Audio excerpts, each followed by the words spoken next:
My self Pradeep Kumar चपराना। आज है 25 जनवरी और आज तक की जितनी भी current affair with static GK आपके सामने लेके आया हूं मैं। और इसमें एक नियम देखेंगे, न्यू लॉ। न्यू लॉ किसके लिए है? ये ऑल इंडिया सिविल सर्विसेज के लिए है। और केंद्र के द्वारा जो राज्य की स्थिति जो ये लॉ बनाया जाएगा तो स्थिति का क्या असर पड़ेगा, नया कानून जो। और मोदी जी के को ममता जी और उनके चीफ सेक्रेटरी की क्या बात बुरी लगी, इसमें देखते हैं। आईएएस अधिकारी की क्या पावर होती है, क्या है, सब कुछ इसमें समझेंगे। देखो बहुत इंपॉर्टेंट सेशन होने वाला है भाई, देखो बहुत अच्छे से ध्यान से समझते चलें और बहुत इंपॉर्टेंट है। देखो देखते हैं सबसे पहले क्या है।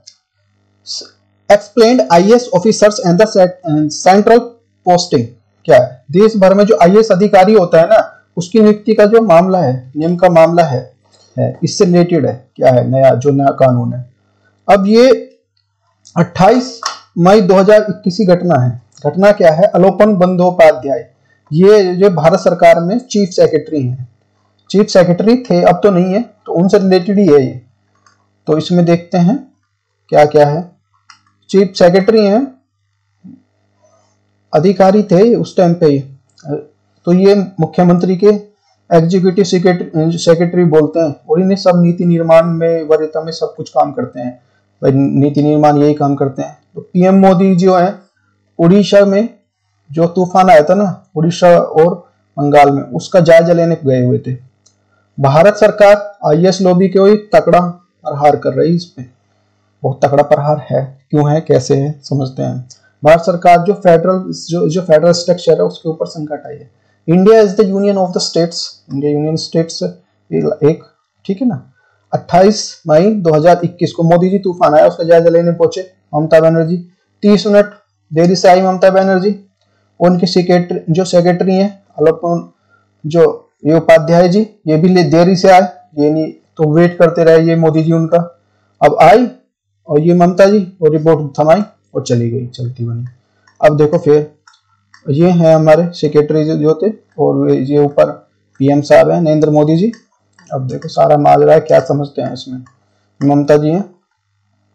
जब राज्य किसी कैडर के पास अधिकारी को समर्पित करता है ना, तो ये नियम कहता है कि ये केंद्र है ना, अपने प्रशासनिक अधिकारी को वापस बुलाना चाहे तो बुला सकता है, लेकिन उसे बुलाने के पहले उसे जो एनओसी लेनी होती है, और एनओसी उस राज्य के सीएम से लेता है, मुख्यमंत्री से लेता है। यदि एनओसी जो मुख्यमंत्री ना दे तो केंद्र उसे बुला नहीं सकता।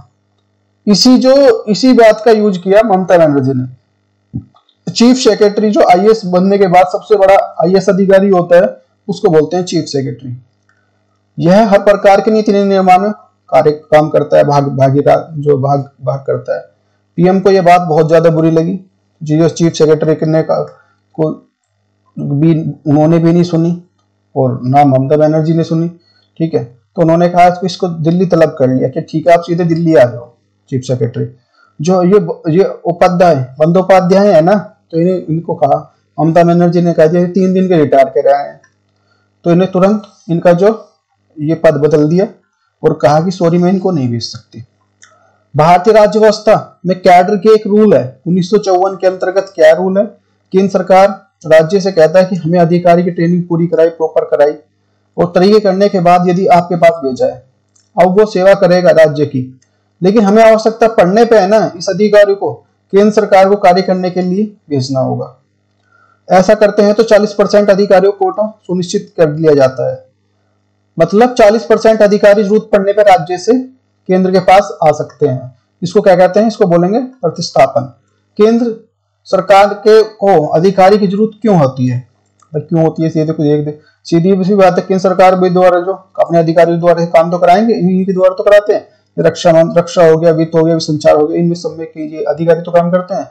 कुछ राज्य जो है जो केंद्र को बुलाने पर नहीं जाते, जैसे महाराष्ट्र सरकार है, इसमें 93 अधिकारियों को केंद्र ने बुलाया लेकिन 20 ही गए। अब देखो पीएम नरेंद्र मोदी को ये बात बहुत खटक गई, यार कोई इज्जत ही नहीं है, जैसे होता है ना, इनको वाली बात आ जाती है कि पीएमओ के सीएम का वेट कर रहा हूं। और चीफ सेक्रेटरी जो है ये और भी ज्यादा खतरनाक है, ये ममता जी के साथ लगे घूम रहे हैं, उनकी बात मान रहे हैं, मेरी तरफ तो कोई ध्यान नहीं दे रहा।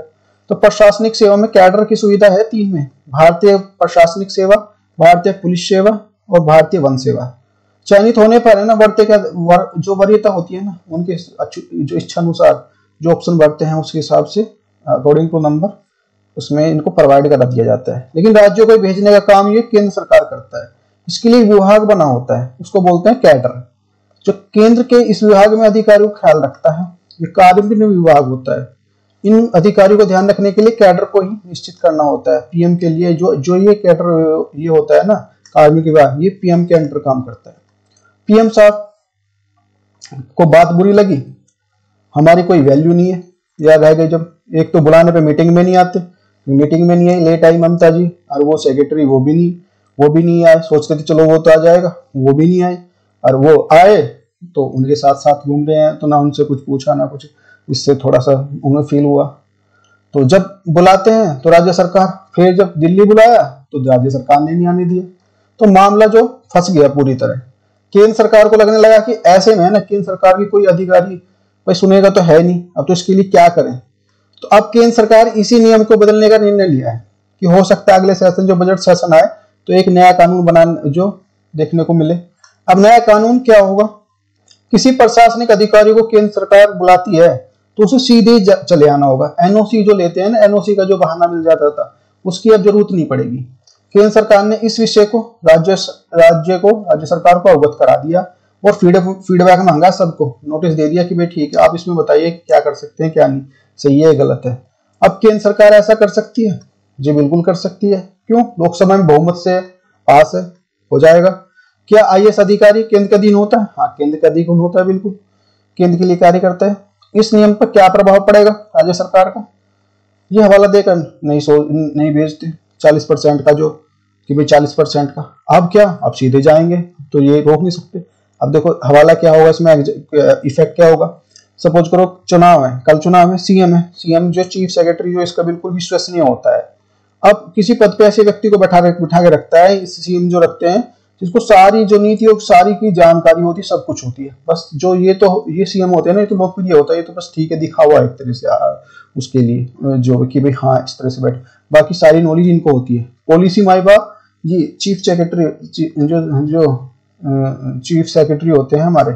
अब जो ऐसी स्थिति में जो सेक्रेटरी को तलब कर लिया तो सारा जो समझ सकते हो कि क्या जो सीएम है वो हैंड टू माउथ ही हो जाएगा, बिल्कुल वो तो इस तरह कंडीशन हो जाएगी। पुलिस में डीजी ऊपर होता है। सोचो अगर जो डीजी को उठाकर कि भाई तुम डीजी हो, इसको तुम्हें बीएसएफ का हेड बना देते हैं, तो राज्य कंडीशन क्या होगी, सारी चीजें डगमगा कर जाएंगी एकदम से, ठीक है। अब ऐसे में जिसको उनको चाहेगा कि भाई ये हमारे खिलाफ बोल रहा है तो सेंटर उसको बुला लेगी इस तरह से। तो इसके समर्थन में जाने वाला तो कोई राज्य तो है नहीं, क्योंकि जो केंद्र में जिसकी गवर्नमेंट होगी, सपोज करो आज किसी की है, बदल जाएगी तो फिर उसको प्रॉब्लम होगी। इससे भारत की राज्य व्यवस्था और एकल हो जाएगी। Indian administrative services is the coverts under the rule 6A of the IAS cadre rules 1956 stated में बाई 1969। वर्तमान में 5200 आईएएस ऑफिसर देश में काम कर रहे हैं। इसमें से 458 10% ही जो केंद्र सरकार के पास है, लगभग 10% से भी कम। अब सब पॉजिटिव पॉइंट क्या है, फिर भी कोई पंजाब है जैसे पीएम, जो इसमें पीएम की सुरक्षा चूक हुई, अब डीजी से बात नहीं मानी, डीजी ने बात ही नहीं मानी, और अपनी मर्जी से काम करेंगे जो भी करेंगे, तो उसमें ध्यान रखकर काम किया जा रहा है। कुछ तो भाई अपना कुछ ना करेंगे ना, कुछ करेंगे फिर इसके वजह। अब जैसे ममता बनर्जी का दूसरा एग्जाम्पल है, केंद्र सरकार को मजबूर किया इसने एक्शन लेने के लिए, क्योंकि ना तो तब आए, लेट आए, कोई बात नहीं। फिर बंदोपाध्याय को, आलोक बंदोपाध्याय को भी नहीं जाने दिए। यदि ईगो छोड़ के इनको 3 दिन का रिटायरमेंट का समय रहता जाने देते तो ये नौबत नाती हो सकता है। थर्ड जो केस हुआ था जेपी नड्डा के ऊपर, जो पत्थर चले थे, स्टेट से पूछा तो बुलाया गया तो उन्होंने बोलते कि नहीं हम तो अभी बिजी, हम तो बाद में करेंगे। तो ऐसे में राज्य बुरी तरह जो क्या करे भाई, वो तो फंस गया, तो कुछ ना कुछ तो करेगा। अब बोलेंगे भाई ये तो राज्य अपना जो सेंटर है तानाशाही कर रहा है, तो तानाशाही गलत है। पर देखो ये भी तो देखो भाई, जो कहावत है ना एक, ताली है ना दोनों हाथ से बजती है, कुछ उनकी भी तो प्रॉब्लम है, उन्होंने भी तो भाई मजबूर होकर करना पड़ेगा कुछ ना कुछ। चलो ठीक है, आशा करते हैं आपको समझ में आएगा। नेक्स्ट है हमारा मियां मोटली। ये बारबाडोस की पीएम चुना गया है इनको, मियां मोटली को। गणतंत्र तरीके से चुनी जाने वाली पहली पीएम है ये। सेकंड इनका कार्यकाल है। विश्व की नवीनतम गणराज्य है बारबाडोस है, जिसका मूल राष्ट्रीय अध्यक्ष एक पीढ़ी से दूसरी पीढ़ी में नहीं जाता, ठीक है ना, उसको बोलते हैं ये जो गणराज्य। इंग्लैंड में आजाद हुआ था, इंग्लैंड से, इंग्लैंड का उपनिवेश था ये। आजाद होने से पहले राष्ट्रपति जो सेंट्रो मेसोन्स थे यहाँ। WTO की व्यापार संघ की पहली महिला अध्यक्ष नाकोजी ओंकाजा-इवेला। बारबाडोस की राजधानी ब्रिजटाउन। क्यूबा और मेक्सिको के बीच में युकाटन चैनल है। क्यूबा को जो बाउल ऑफ शुगर भी बोला जाता है, और सामूहिक टीका करने वाला देश का पहला बच्चों का राज्य है ये, वो बच्चों का ये देश है। सेंट्रा मेसोन क्यूबा के राष्ट्रपति है, चुना गया। क्यूबा और मेक्सिको को अलग करने वाला Yucatan channel. New development bank का नाम मिस्र है। नाइटहुड की जो हैमिल्टन को दी गई है। हाल में वेस्ट इंडीज के पूर्व क्रिकेटर क्लाइव लाइड को भी दी गई है नाइटहुड की उपाधि। नेक्स्ट है हमारा स्टैचू ऑफ इक्वलिटी, ये सेकंड लार्जेस्ट है। इसमें 1000 करोड़ से बनाए जा रहे हैं, और जो पैसा भी होगा ध्यान रखने वाला, ये दान वाला होगा। वो जो फर्स्ट बैठी हुई जो मूर्ति है थाईलैंड में भगवान बुद्धा की है। ये इसका इनॉग्रेशन डेट है 5 फरवरी 2022। हाइट इसकी जो है 216 फीट है। स्टैचू ऑफ इक्वलिटी हैदराबाद में, ऊंचाई 216 फीट, 1000 करोड़ से बनाई जाएगी। संत रामानुजन की है ये जो, और पीएम साहब, हमारे पीएम साहब इसका उद्घाटन करेंगे। इनका जन्म जो रामानुजन जी का जो जन्म हुआ था, आचार्य जी का, तमिलनाडु में हुआ था। ये समानता पर बल दिया, छूत को समाप्त करने पर बल दिया, भक्ति मार्ग पर चलने का बल दिया। स्टैचू ऑफ, इसलिए इनकी जो बनाई जा रही है स्टैचू ऑफ इक्विलिटी बनाई जा रही है। नेक्स्ट है हमारा स्टैचू ऑफ यूनिटी, ये साधु बेट द्वीप पे है, गुजरात में नर्मदा नदी के पास। वास्तुकार राम सुतार है। यहाँ पे सरदार वल्लभ भाई पटेल जी की रिलेटेड है। जो स्टैचू ऑफ पीस पाली राजस्थान में है। सोजत की मेहंदी का जीआई टैग पाली राजस्थान को है। भारत के प्रस्तावना में 2 प्रकार की समानता, अवसर की समानता और प्रतिष्ठा की समानता। विधि के समक्ष समानता, आर्टिकल 14 में रिलेटेड रूल्स है। विधि के समक्ष समानता, जो कोक बोरोक दिवस, कोक का अर्थ होता है भाषा और बोरोक का अर्थ होता है लोग। इसमें इस बार 44वें नंबर का है ये त्रिपुरा में मनाया जाता है। कोक बोरोक त्रिपुरा की क्या है, ये मूल भाषा है वहां के, जो ऑफिशियल लैंग्वेज है, जो वहां के आदिवासी बोलते हैं। नॉर्थ ईस्ट राज्य का स्थापना दिवस त्रिपुरा, मणिपुर, मेघालय 21 जनवरी को मनाया गया।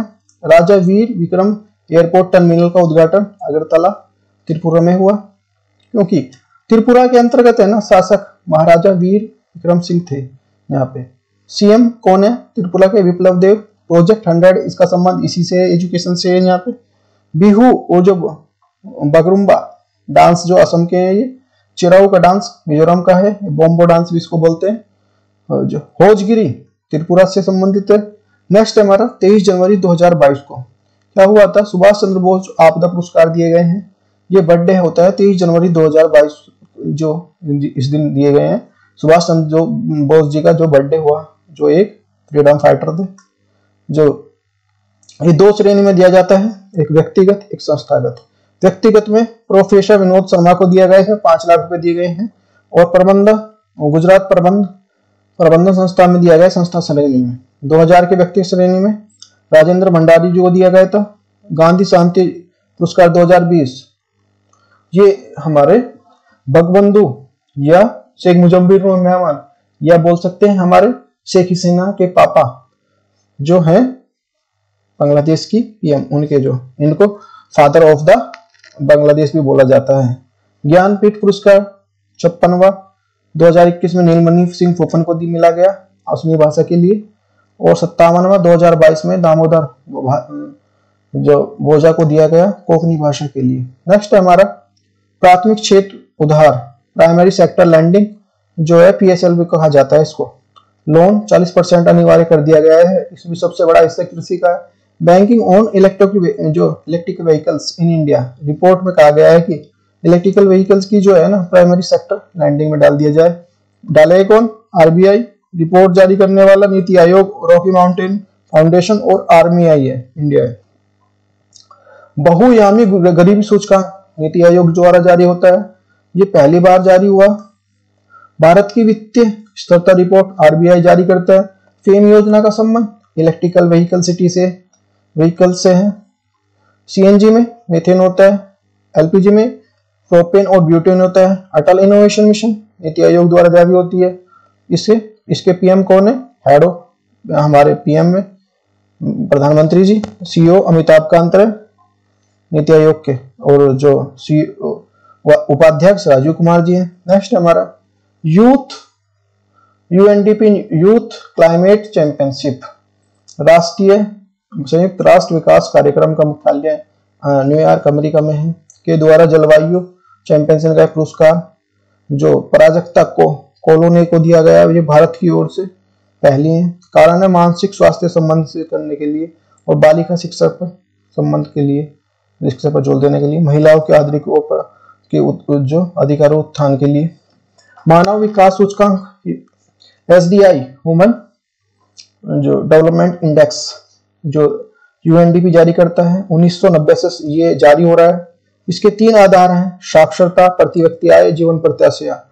इसमें भारत की रैंक 131 रैंक है भारत की। यूएनईपी संयुक्त राष्ट्र जो संघ 5 जून 1972 नैरोबी में मुख्यालय, नैरोबी केनिया में। WWF वर्ल्ड वाइड फाउंड का लोगो पांडा है, मुख्यालय इंग्लैंड में है। नेक्स्ट हमारा संयुक्त राष्ट्र, टोटल अंक 6 है। 5 का मुख्यालय न्यूयॉर्क, हडसन नदी के किनारे है न्यूयॉर्क जो है। इंटरनेशनल कोर्ट का मुख्यालय द हेग नीदरलैंड में। समुद्री साझेदारी अभ्यास, नेक्स्ट हमारा समुद्री साझेदारी अभ्यास भारत और जापान के बीच हुआ, ये जनवरी 2022 में हुआ, बंगाली खाड़ी में इसका हुआ। और भारत की ओर से INS Shivalik plus INS Kadmatt ने भाग लिया। वरुण भारत, गरुड़ शक्ति और फ्रांस के बीच में होता है। मालाबार क्वेड 4 देशों के बीच होता है, भारत, जापान, यूएसए, ऑस्ट्रेलिया। इसमें 4 होते हैं, 4 ही क्वेड में है, 4 ही मालाबार में है। एक्वेरियन इंडिया और मालदीव के बीच में। काजिन इंडिया और कजाकिस्तान के बीच में। नेक्स्ट है हमारा जारा रदरफोर्ड, बेल्जियम की हैं, 19 वर्ष की हैं। विमान उड़ाकर जिन्होंने 52,000 किलोमीटर की यात्रा की। ऐसा करने वाली दुनिया का चक्कर काटने वाली है नहीं, सबसे युवा महिला बनी है। जोया अग्रवाल उत्तरी ध्रुव के ऊपर से उड़ान भरने वाली ये दल की पहली नेतृत्व करता है। हरप्रीत चंडी निकनेम इनका पोलरप्रीत, साउथ पोल पर अकेले पहुंचने वाली भारत की पहली महिला। नेक्स्ट हमारा मैक फ्लावर 400 विमान है, ये मानव रहित विमान है, इसमें कोई भी व्यक्ति नहीं था।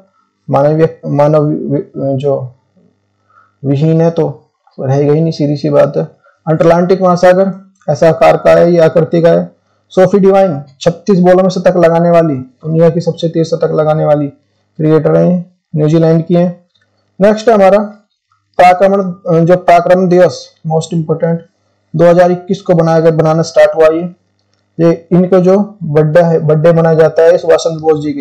इनका बर्थडे जो जन्म हुआ था कटक उड़ीसा में हुआ था, कटक महानदी के किनारे है। 23 जनवरी 1987 में हुआ था। इन्होंने 1938 में हरिपुरा अधिवेशन की अध्यक्षता की थी। कटक में हमारा चावल जो राष्ट्रीय चावल अनुसंधान केंद्र है। 1939 में त्रिपुरी अधिवेशन की भी इन्होंने अध्यक्षता करने वाले थे, उनके लिए चुनाव जीत गए थे, लेकिन कुछ इनकी थोड़ी सी अनबन हो गई थी गांधी जी के साथ। तो इसमें इनकी बुक का नाम है इंडिया स्ट्रगल, सुभाष चंद्र बोस जी का बुक का नाम। इन्होंने 1949 में फॉरवर्ड ब्लॉक की स्थापना की थी सुभाष चंद्र बोस ने। इनके नाम का जो है एयरपोर्ट जो कोलकाता एयरपोर्ट में है, कोलकाता में सुभाष चंद्र बोस एयरपोर्ट। और फिर जो 1939 में जो है जो त्रिपुरी अधिवेशन की अध्यक्षता के बाद ना करने के बाद डॉक्टर राजेंद्र प्रसाद ने की थी। इनकी बुक का नाम 1939 में इंडिया डिवाइडेड है, त्रिपुरी अधिवेशन की स्थापना जो अध्यक्षता की थी। हावड़ा कालका एक्सप्रेस का नया नाम नेताजी एक्सप्रेस कर दिया गया है। आजाद हिंद फौज के खिलाफ लाल किला मुकदमा चला गया था, जो स्थापना इनकी कैप्टन मोहन ने की थी। जो आजाद हिंद फौज की स्थापना वेरी वेरी इंपॉर्टेंट, क्योंकि हम गलत करके आते हैं, हम सुभाष चंद्र बोस लगाते आते हैं। ये है कैप्टन मोहन सिंह। नेक्स्ट है जंगली गधों का अभ्यारण्य गुजरात में है।